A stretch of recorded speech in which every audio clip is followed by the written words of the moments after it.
And we welcome you back to another edition of No Holden Back, our hockey edition. Ben Holden with you, Fred Pletsch down on the bottom. Freddie, how are you? I'm great, Ben. Good to be back. Good to have you with us on these. Josh Fenton, NCHC Commissioner, up top in the left. Josh, how are you? I'm great, guys. Thanks for having me. No problem. Thanks for coming on. Where are you at? You're working at home then, I take it? I'm in the Fenton family basement. There is a door behind me, so if a bunch of fighting comes barraging through the door, I apologize. But I've got a 10, 8-year-old, and a 5-year-old that occasionally get along, but most times don't. So, yes, I am working from home, abiding by the governor of Colorado's stay-at-home order, which is slowly being relaxed here over the next week. So we look forward to getting out a little bit more. Are you homeschooling? What's that? Are you homeschooling? You the teacher? I need some homeschooling, that's for sure. You know what? I have a wonderful wife, Lindsay, who does most of that. And so I am getting a pass on most of the homeschooling. But the state just called off school, I think, 2 days ago. So unfortunately for our kids, they're here until the end of May, when I guess summer starts, and then they're just here anyways. They're around full time. So what have you been under these times? What have you been occupying your time with since everything was shut down in the sports world? Well, it's hard to believe. I mean, so it was March 12th, I think, was kind of the day where everything stopped. That certainly was the day that everything stopped for us. And, here we sit, what is it, March or April 23rd. So gosh, we're a month and a half later. And it seems like, at times it feels like it's been forever, but at other times it feels like time has really flown by. We've been kind of digging out, so to speak, and figuring out, what is going to be there from this current year, especially from a financial standpoint. Obviously, we had to cancel our tournament in advance of it even starting. And so as Fred is very aware, college hockey is heavily reliant on revenues associated with the tournament. And so, financially, we're going to look a little different this year than we have in years past, but that's okay. Our board and membership through athletic directors, presidents, and chancellors have done a nice job, building up reserves and helping us through what we determined back in the day as a rainy day fund and, rainy day opportunities. I don't think anybody thought it was going to be a 100-year flood that was coming. But we're certainly well positioned financially to manage through the rest of this year, and then even into the start of the next fiscal year. And I'm sure we'll get into, but what comes the next year is kind of remains to be seen. So a lot of financial work. Unfortunately, I've been buried in a lot of spreadsheets, and then also starting to put together models and things for next year and what may come. So the first domino was Rudy Gobert. Where were you at once you saw that before everything came down with what happened with the tournament? Yeah, it was interesting. That week was interesting. I can tell you, I can take you back, 7 days before that week, the previous week, really. Okay. I think I was on 6 different flights the previous week. 6 different flights the previous week, just various trips. I was NHL meetings. I went to Duluth for possibility of awarding co-Penrose Cup champions with some scenarios playing out. And then the weekend before, I was somewhere else. I was up in North Dakota. And so, here I am in and out at airports 6 different times. Then we get to the week of our quarterfinal round, starting our tournament. And, early that week, or I should go back the week before, we started to put in place plans to work with the schools that were going to be hosting additional precautionary measures for making sure that the health and safety of anybody in the venue was of utmost priority. But it was things like additional hand sanitizers, wiping down heavily touched surfaces. And so we kind of had a checklist that we were working with our member schools.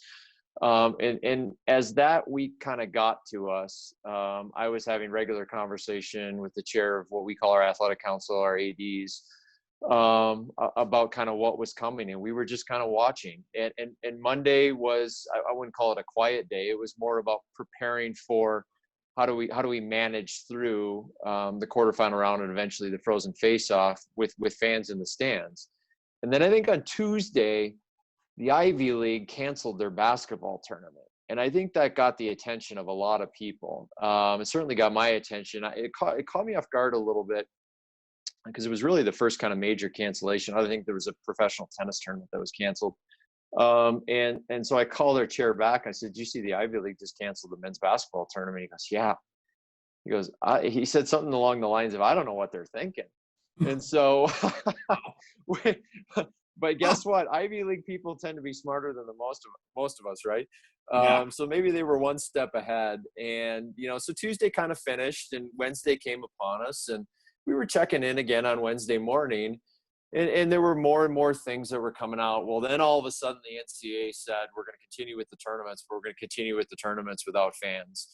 And that really forced the hand of all of us that were in conference tournament mode to essentially follow lead in the direction of the National Association. And so we organized our membership pretty quickly, made a decision into Wednesday night before kind of everybody went home and went to bed, that we were going to continue with the tournament, but now we're going to continue with the tournament without fans in the stands, at least in the quarterfinal round. That was what we made the decision on, which would have massive financial implications for us. We had discussions about canceling the event that Wednesday night, but ultimately we decided to continue to allow the student athletes to continue in their experience and hopefully progress through the season.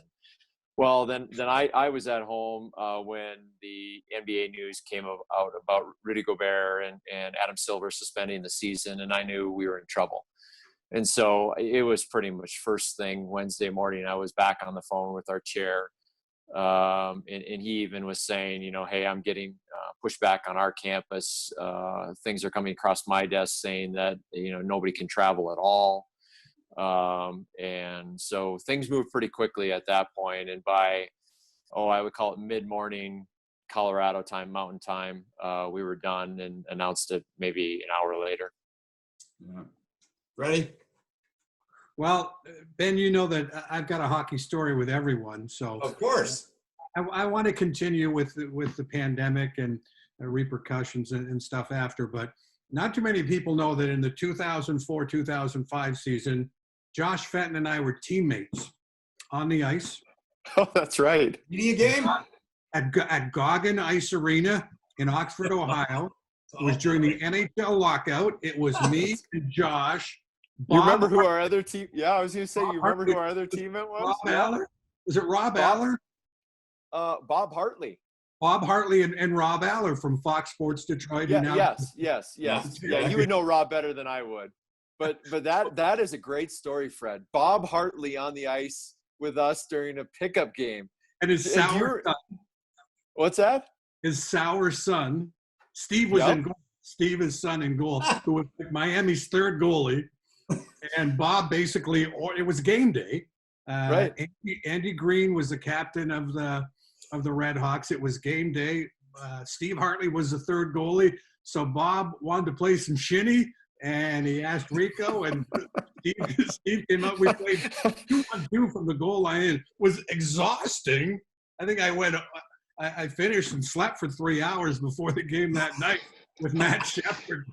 It was a lot of fun. Fred, do you remember in typical Bob Hartley fashion, I think when we ended the shinny game, he made us skate sideboards or wind sprints. He bagged us for about another 50 He bagged us, exactly. Either we weren't good enough for him or we hadn't gotten a good enough workout in. Oh. Hey, great story. Good memory. I'll throw one at you. Going back to the CCHA, I know we're in the NCHC, but so Red had me play as Fred. You probably played in the alumni games that the Red had, right? So I'm on a line with Red and Bob Nystrom. I'm in between them on the bench. We're up 5-2. There's 90 seconds left. Red won't look at me, and he's looking straight out, and he says, "We need another goal. They're getting close." I'm like, we're up 3. We just scored. Nystrom taps me on the leg, goes, "Just go to the net again. Go to the net. Next shift out, bang. I tap in another one. Red still won't look at me. Come back. Nystrom's like, "Nice job." All I hear Red say is, "Nice goal, Ben." Talk about intimidated. Now you know how his players felt. At times, yeah. Well, So let's talk a little bit about your background. I mean, we're going to get into a lot of stuff hockey, Josh, but you grew up in Minnesota. You grew up playing, right? Yeah, but Yeah, I grew up. Let me give the scouting report. Josh was always the first round pick in the CCHA golf tournament. Wrong sport then. Let's talk golf. Yeah, we can talk golf too. Okay. Well, I'll interweave that into this. Yeah, Okay. I grew up just west of Minneapolis, so a small town, Litchfield, about 5,000-6,000 people, about an hour and a half west of probably downtown, and good rural farming community like a lot of west, south, central Minnesota is. And my parents still live there. I have a sister that lives in Apple Valley, a suburb just south of Minneapolis. But yeah, I had a great childhood growing up in Litchfield. I couldn't have asked for anything more. It was very much, small town living. Grew up playing sports. Had all my friends were involved in sports, and so for me, it was, I suppose, early on, it was certainly hockey.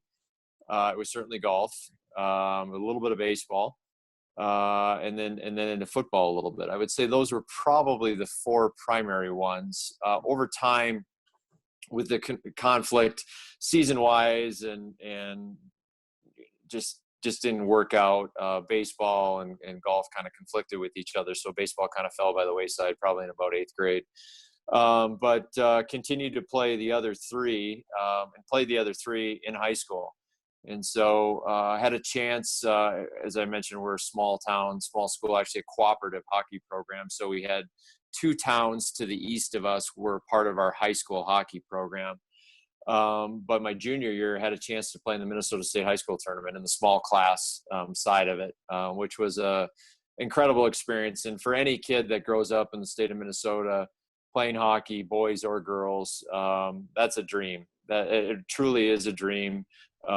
When I grew up in elementary school and in middle school, they'd either have the state tournament on at school, the TV would be on in the library. And when you got to go to the library, you get to watch a little bit of Minnesota State High School hockey tournament. Or as you got a little bit older, I got a chance to attend, I'd go down with my dad, go down with friends, to downtown St. Paul. And back at the time, it was the St. Paul Civic Center, not XL Energy Center. And so I had a chance to play in St. Paul Civic Center. This was after, though, they had the clear boards. I grew up watching the clear boards, and that was a kind of a cool thing for all of us growing up during that time to watch. But by the time I got there, they had changed over to regular boards. So it was a great experience. Some of the best memories of my life, friends that I still occasionally keep in touch with today are because of hockey and growing up in the state of Minnesota. It's just, it's a special place. I'm biased. I've lived in other places. I've lived in Ohio. My wife's from Michigan. I lived in Iowa. I went to school in Iowa. And now live in Colorado. All those places are great places and unique in and of themselves. But from a hockey standpoint in Minnesota and the community-based programming that there is in that state, and to be honest with you, an continued affordable opportunity for kids to play hockey all the way through high school. Nothing beats Minnesota hockey. So that was an awesome experience. But as Fred alluded to, I did play a little bit of golf, played junior golf, played high school golf. Also during that same junior year of high school, I was fortunate to win the individual single school or small school Class A state championship in golf. And so, so I played quite a bit of golf growing up and had chances to play in college. And neither of you probably know this, but my first year of school, I actually went to a small school just east of San Antonio, Texas, called Texas Lutheran University, great Division II golf school, and was recruited to play golf there. Had chances to go other places in Division I, but had some friends in the state of Minnesota that also went there, and it was a great golf school. So for my first year of school, I found myself in a small town called Seguin, Texas, just east of San Antonio. And I was there for 1 year. And it was a great experience. I can tell you, I was a much better junior and high school player than I was a college player.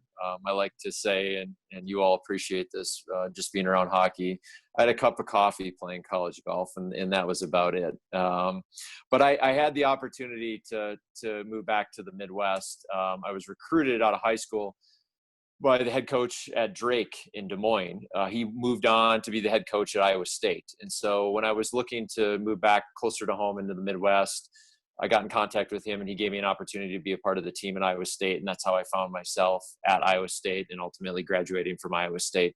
My time with the golf program there was only one additional year. And in the last 2 years of my college experience, I wasn't officially a part of the program because I just wasn't good enough. And, there was probably something up here that was getting in the way, allowing me to do what I needed to do. But Iowa State was a great experience. But Minnesota provided me a lot of great things, and it's still a big part of my life. Ready. Well, I want to talk a little bit about the genesis of the NCHC, Josh. Going back to my time with the CCHA, you were with Miami, and I know the undercurrents at the time of some divisiveness in the WCHA and those schools.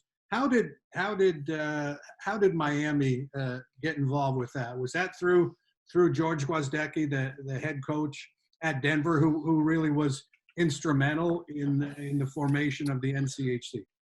Well, I think certainly George was a part of it. I think, ultimately what happened, Fred, and you're well aware of it, just being in the commissioner role of the CCHA, is, when Penn State made this announcement, I think it was back in the fall of 2010, that they were going to have Division I men's ice hockey. I think everybody felt as though that, I suppose, the Big Ten was inevitable.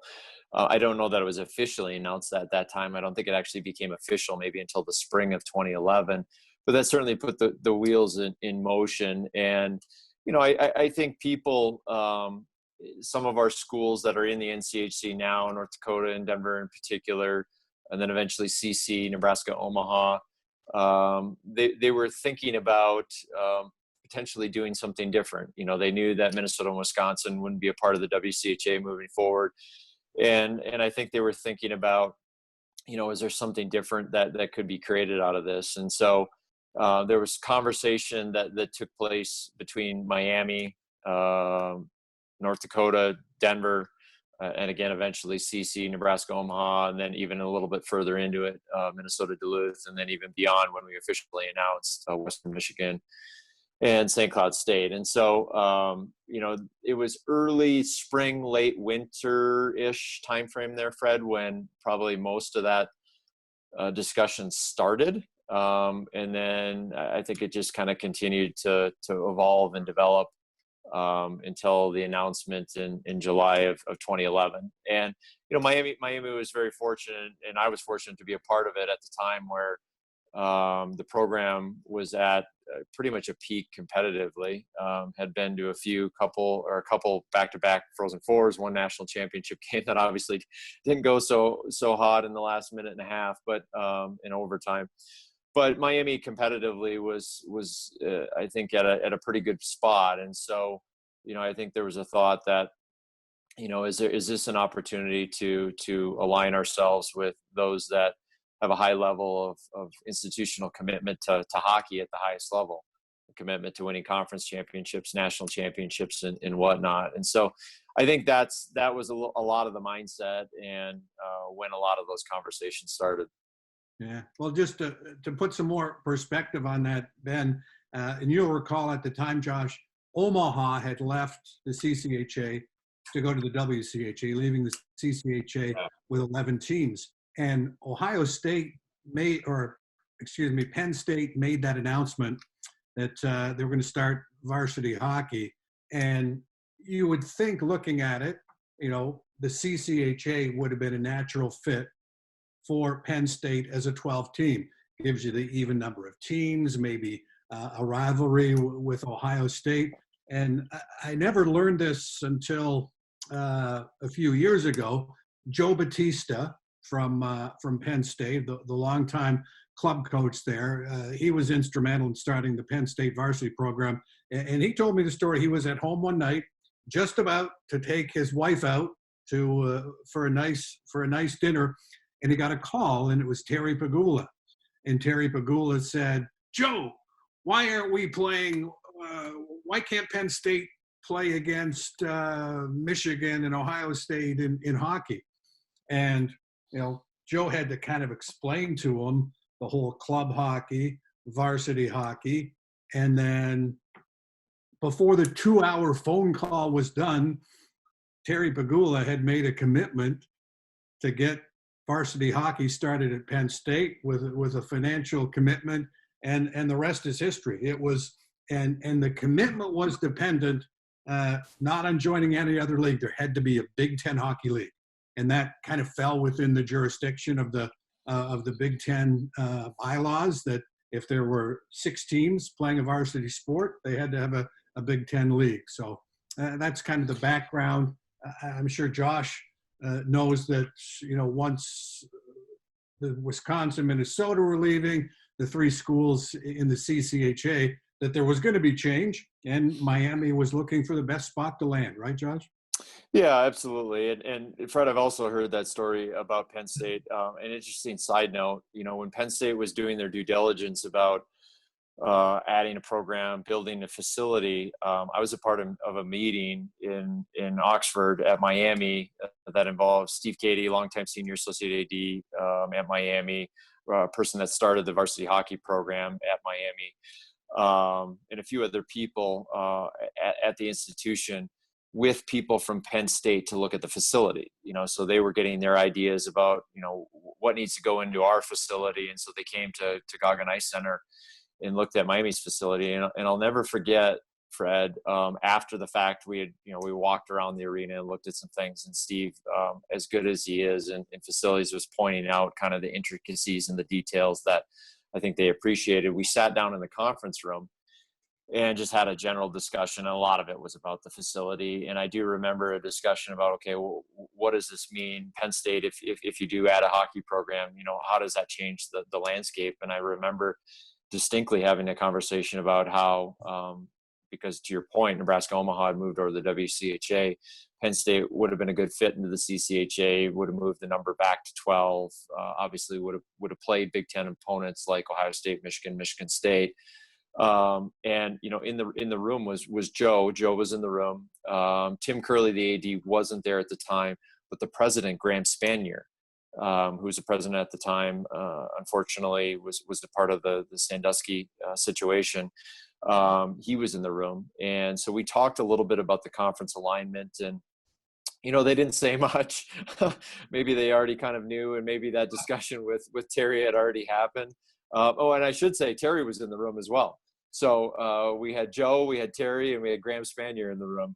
And we had a good discussion about the landscape. And, little did we know that ultimately Big Ten hockey was going to come.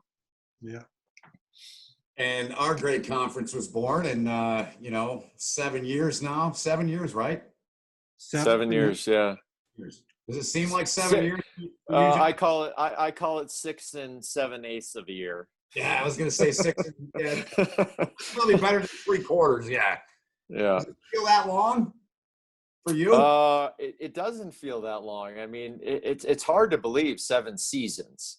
It's also hard to believe, 7 seasons. This summer will be 9 years since the conference was announced in just the formation. And so it's hard to, Fred, you think about it, you're talking about situations that happened 10 years ago. It's hard to believe it's been 10 years. But yeah, it has been that long. Time flies when you're having fun. Yeah, and we've been fortunate, and both of you have been a part of our conference in different ways in broadcasts and whatnot, and we've appreciated it. Ben, obviously, you've been kind of a mainstay with CBS Sports Network and our great relationship there.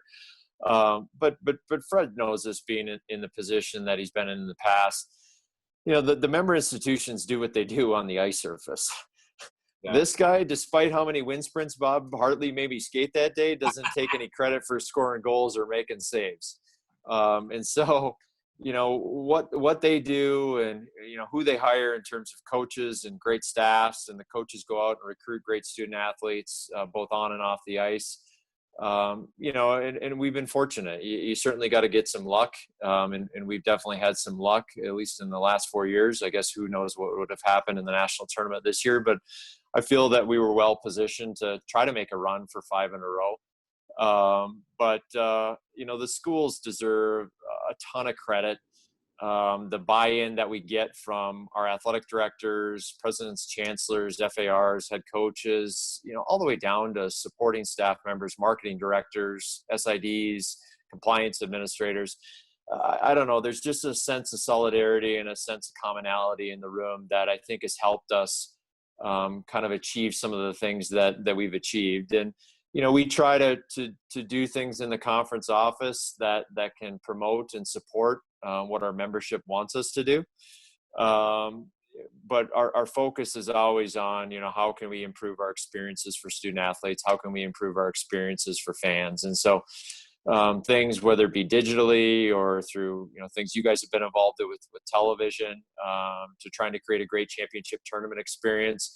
Those are the things that the conference office can really influence. And, with myself and our director of communications, Michael Wiseman, our business operations manager, Brenna Toller, and, to some extent, an extension through our officiating staff with Don Adam, those are the things that we focus on, is how do we make sure that we're providing great, excellent, really experiences for our student athletes and for our fans. And I think in a lot of ways we've succeeded, but we certainly have a long ways to go to get better. Josh, it's interesting, just the role that you're in, 7 seasons now. And, I would get asked on occasion, what's it like working in a conference office? What's it like being a commissioner? And going through these last 8 weeks, it clicks in. It's kind of like self-isolation a bit, because you know what? You're on an island oftentimes, correct? You know what, Fred? You're 100% right. You're 100% right. Your predecessor, our friend, Tom Anastas, when I was considering this job, I had a discussion with him. And one of the things that resonated with me and still resonates with me today, and I've talked to other people about other commissioner jobs that they've wanted to get involved in, whether it's hockey conferences or whatnot.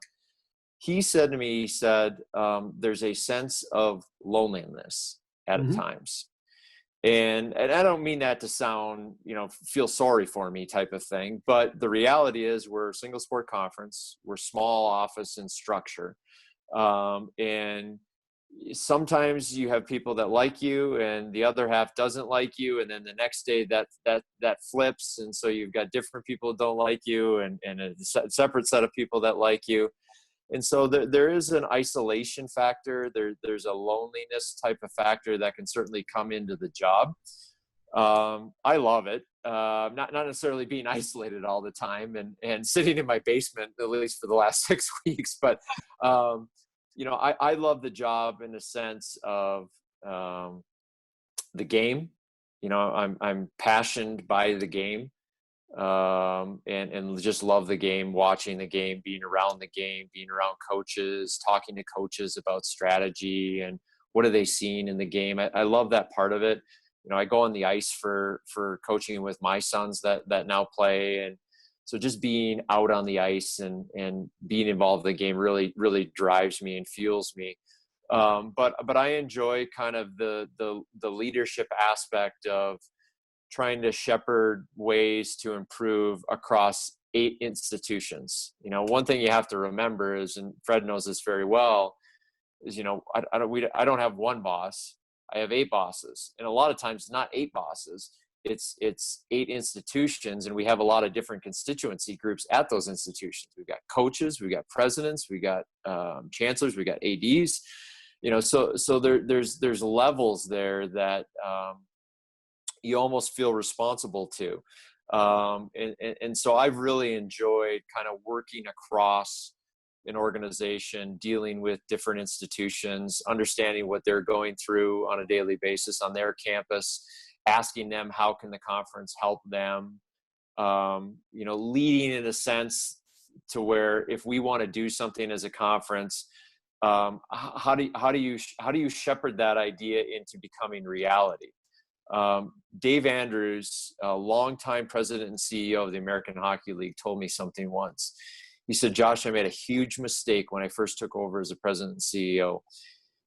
He said, I came into my first board meeting and he said, I got all the owners sitting around the table and we got an agenda of topics and we got to one agenda topic early on in the agenda. And I said, what do you guys want to do? And they looked at me like, what do you mean? What do we want to do? And they kind of finished the meeting, and everything was fine afterwards. The chair came up to him after the fact. He said, listen, we hired you to run the hockey business in the league.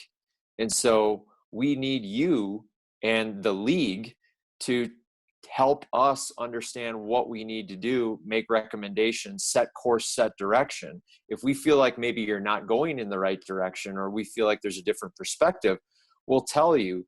But coming into a room like that, especially when you're dealing with a bunch of constituents and saying, what do you guys want to do on a particular topic, usually doesn't go over real well. You've got to have a sense of what the topic is and where you want to go with the topic, and how do you want to lead that group to the outcome you want to get to. So you're right, Fred. It's isolating at times. It's lonely at times. I think part of that is because we're a single sport conference and we just are smaller in structure, staff size. But I love it. I love it every day. I love the people that I work with. I really enjoy, people like you two and other media members that we get to communicate with. And the biggest thing for me is we get to work in the game of hockey. Life could be a lot worse. And so I'm very thankful for the opportunity that we have. Now, I've only been to one other league office, and that was the CCHA office years ago, obviously. Freddie? Farmington Hills. Best wildlife, hands down, in college hockey, right outside their windows, man. It's insane. There's deer everywhere. Like, Fred, what type of wildlife are around the Farmington Hills office? There were deer there? Huh? I've lived there for 20 years. I've never seen a deer. No, Fred, you're saying there's deer in our office. In their office. Yeah. Gotcha. Yeah. And so what I want to know is what kind of wildlife are around the Farmington Hills office? A lot of geese. Sometimes my commute is delayed. I have to stop and let the 20 geese walk by the road. Need a sign up on the side of the road, man. A lot of rats across the street. They're rink rats, though, in the urbanized Farmington Hills. Yeah. Fred, give me your perspective going back to when you were in the job, and your thoughts and feelings of kind of this, isolation or loneliness, and kind of how you thought about that and what you felt like during those times. Well, I was coming from the North American Hockey League as the commissioner, going into the college hockey, which was kind of a similar position. And the one thing you have to recognize right away, and I'm sure you did, when you work for a team, you put all your efforts into doing what you can do to make that team the very best it can be on the ice and off the ice. And then come Friday night or Saturday night, you've got a vested interest in cheering for that team. You're emotionally involved in hoping that team wins, maybe doing some things in terms of critical of officiating or whatever, but you want that team to win. You become involved in a position where you're working for a league. That emotional investment is gone. You can't cheer for any team, even though you're going to be accused of favoring certain teams, as you know, Josh, but you don't have that emotional investment in the team until the NCAA tournament. Once you get into the NCAA tournament, bang, you're back. You've got that emotion. That becomes almost the most fun part of the season because you're allowed to cheer. Am I not right? Oh, you're 100% right. It's amazing. So I spent 11 years at Miami University, obviously cheering for one institution across many sports. And so it's amazing how you can kind of turn the switch on and off, because I will sit in the arena in Ralph Engelstad Arena, Grand Forks, North Dakota in particular, where there's 11 to 12,000 people in there, and they will score a goal and the whole place will go bananas. And I'm just sitting there.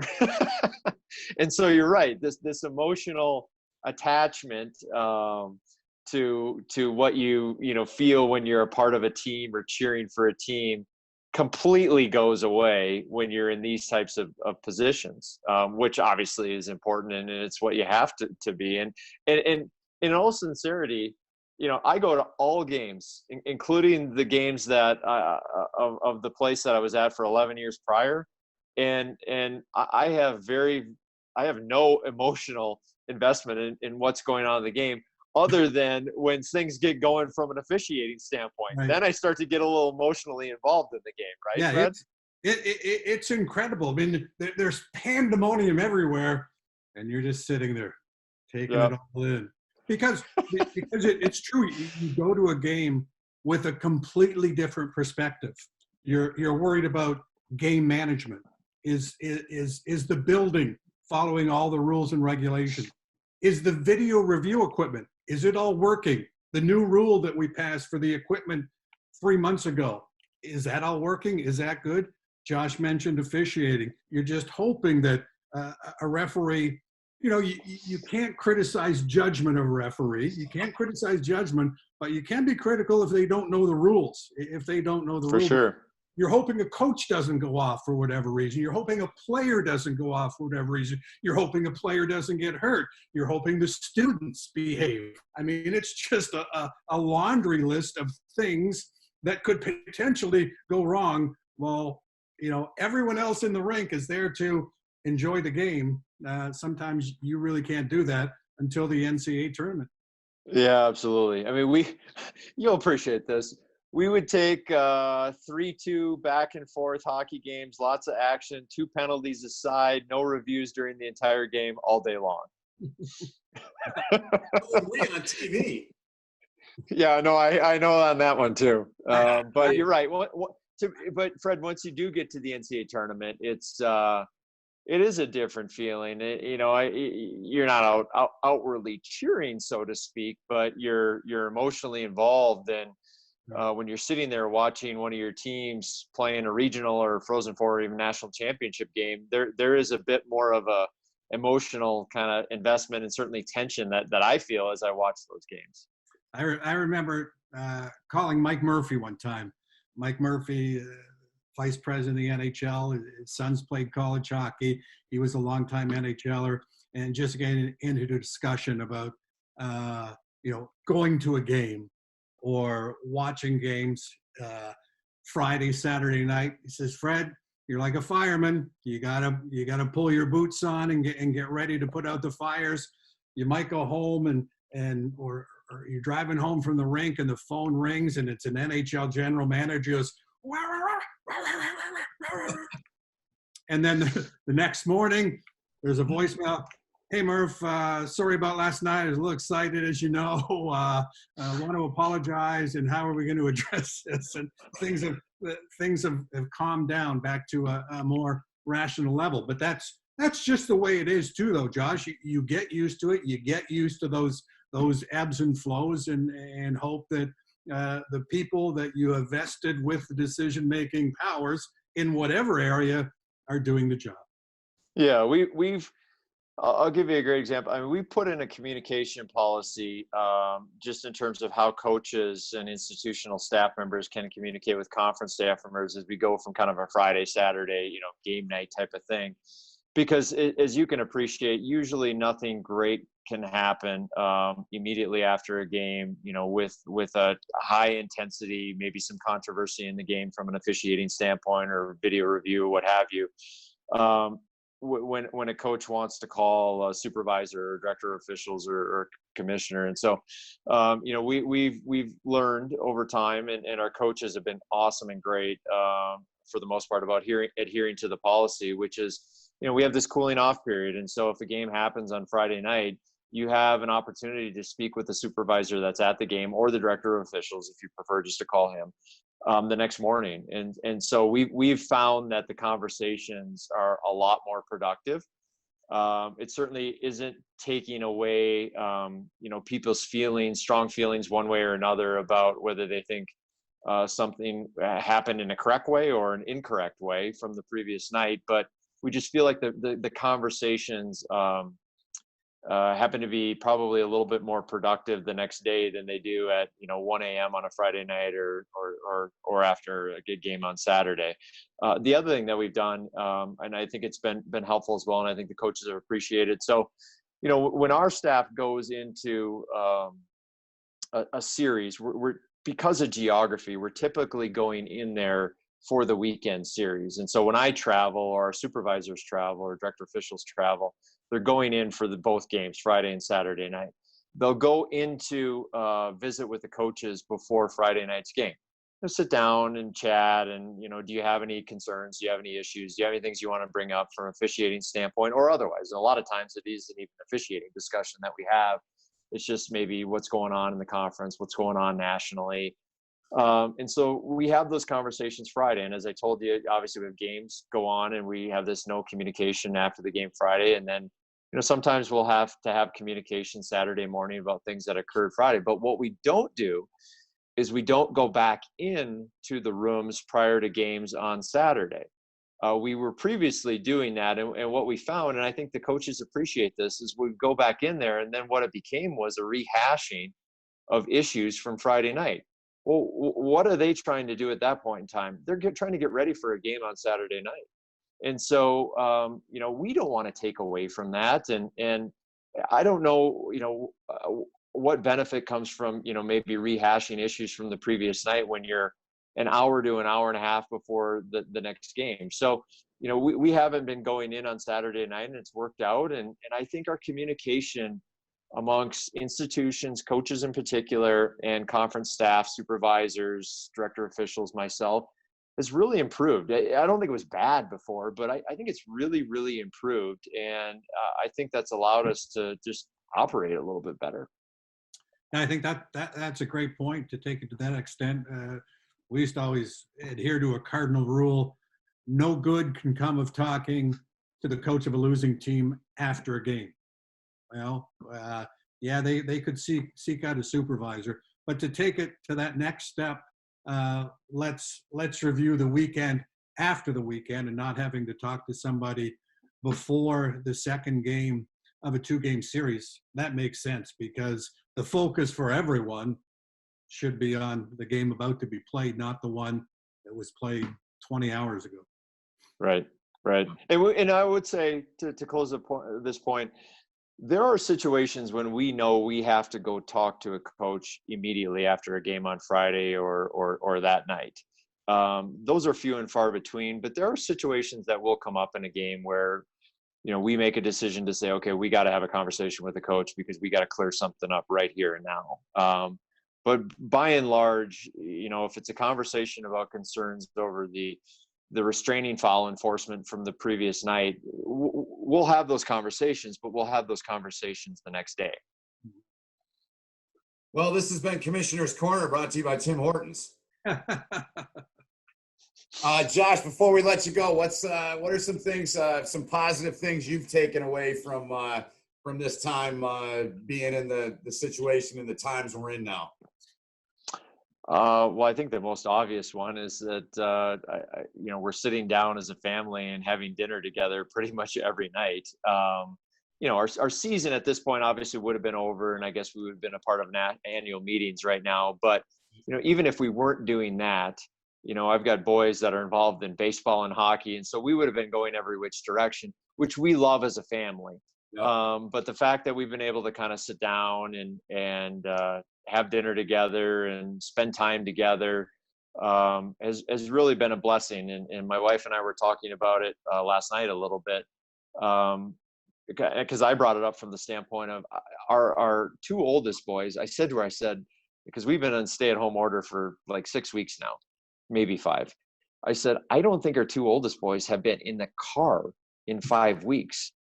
Wow. And I said, so, they have been troopers. They have been around our house, focusing, trying to get their schoolwork done, playing outside when they can. We're not allowing them to just roam the neighborhood freely because of just the restrictions. And so they're not off wandering around with friends all the time, but, they've been at home the whole time. But just being able to spend time at home with family, I think, has been probably the biggest blessing out of all of this. Well, this will shock you. My son just walked in. We're going to do a radio interview in Ann Arbor here in about 5 minutes, and he's wearing an NCHC sweatshirt. I like it. So Josh, you can't include takeout. When it's your turn to cook, what's your go-to? Not much. Burgers on the grill. Perfect. Well, the other thing that I should say, I don't know if this is a huge positive, but we've gotten a lot of things done around the house that we wouldn't normally get done. For instance, clean the grill. That is a terrible job if you've ever done it. Like truly clean the grill. And I did that this past weekend. It was horrible. Thick rubber gloves. Yeah. Thick. Yeah, I made that Just mistake. take a power washer out there and just hit it. Clean her up that way.